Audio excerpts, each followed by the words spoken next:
Now we're going to make an event with resources. So you would come in, once again, click on your event tab, and then let's say you're throwing a party. So come in here, event type, student, once again, party.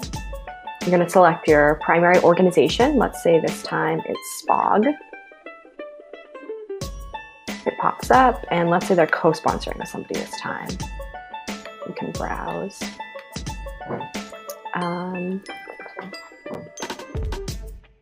Yes, and they're apparently co-sponsored with Pre-Dental Society. And like we said, you can add as many organizations as you need. Next, head count, 250.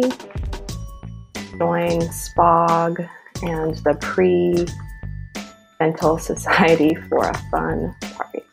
There we go. Next. This is only happening once. So then here you would click through to find your date.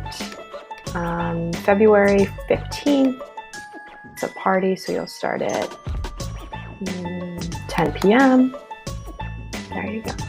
And then if you wanted to go through, you just unclick this tab here, and you can get it to go until later. So because this is a party, you want additional time to set up for the event, so you'll click yes. And for an event in Tishman, go ahead and give yourself something like 3 or 4 hours. Time to clean up afterwards, of course. Go ahead and give yourself 2 hours. That seems like a lot of time, but between custodian and everything, that'll make sure you are all set and ready to go. Next. Okay, so let's say you want to do it in Tishman. We go ahead and search. Green arrow means it's available, so you click through, and that's your location. All set. So resources. So there's a ton of different resources, and by resources we mean everything from tables and chairs to microphones at your event to custodial, and that's all found and decided on through here. So because it's a party, let's say you want tables. Search for table. So the first part of all of these resources tells you where they're coming from. So because your event is in Tishman, you want to make sure that your resources are all also coming from Lulu. So LWC matches what you see before Tishman, so you'll click on that. How many tables you want? Let's say you want 5 tables. And then because you have tables, you're also going to want chairs. So you can come through, find chairs. And then once again, you're just going to want to look for LWC to make sure you're getting them from Lulu, not somewhere else. And let's say you want 50 chairs. Okay, so that's the first part of it. And then because this is a party event, what you're going to want to do is you're going to pull custodian. So you can just go ahead and search that. And for a resource like this, you don't necessarily need to pull it from a space. So let's say you want them to put out the trash and recycling barrels. You want a custodian on duty. And then once you select those, you're also going to want to go into custodian additional comments. So the facilities and custodial services will always set up for your event. So they'll be the people that are putting out your chairs and your tables and whatever else you need. So in this setup instructions, you want to tell them how you want your chairs and tables set up. And so this is usually the step that kind of makes your event processing take longer, because we have to go back and forth with the Office of Student Involvement to figure out exactly what works and how you want it. So here you set up, you would say 10, let's say you want 10 chairs around each table. You want the tables in a line across from the windows. It doesn't need to be perfect, but kind of just to give them an idea. And then let's say that's all set. And then let's say you also want to add something like a stage for that space. You come in here, you're looking for Lulu. All right, and you want your stage is all set up, and then you want some stairs to throw on there as well. And then you're going to add those resources as well to these additional comments. So please set up the stage in front. Okay, apparently I can't spell.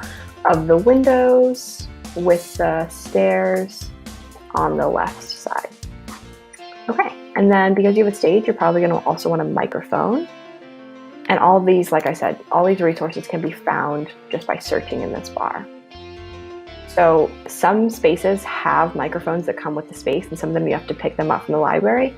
Tishman is one of them that comes with a microphone, so you would select the microphone. And then because you're selecting a microphone, you can either, if you know how to do it, you can set that up yourself, or you can look for a media tech. And so this will be a student or a staff member that comes and helps you set up your event. Apparently, to be a little more specific. There we go. So if you want someone pre-event, then they'll come and they'll set up, make sure everything is set up 30 minutes before your event. Or if you want one at your event, you can also select those here. And you'll get an email from media services about a week before letting you know who that's going to be and what the expectations are there. These are services that cost money. But they'll give you the instructions here when you select them, and you'll get a little more details there, and also the cost will be in there as well. Then you can just select through. So because you've selected your organization earlier, you don't need to worry about putting your budget number in. That's automatically tied to those accounts. If you're going to invite non-Wellesley people, this is the space to note that. And then something really important when you're doing something like this is to note who your student event manager is going to be. So is that going to be the person who's making the space reservation? So if it is, then I would go in here and add myself, and then all of these other ones. So if you're going to serve alcohol, you should click that here so you can start that process, all of those sorts of things. If you're serving food, this is where you should put the information about your caterer, etc.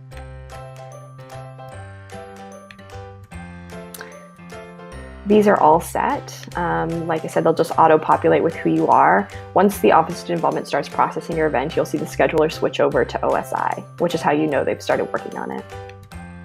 Click through. You want this to be student organization so other students can see it. Click through. And then here, if you have any other concerns, if you weren't sure if you did any of your resources right, you can put those comments in here. Next. Once again, just agree to this. Save, and you're all set. So after you save it, your event is sent for processing to the Office of Student Involvement. Events are processed in the order that they're received, first come, first serve, and you will see on your student account what step your application or your event is at.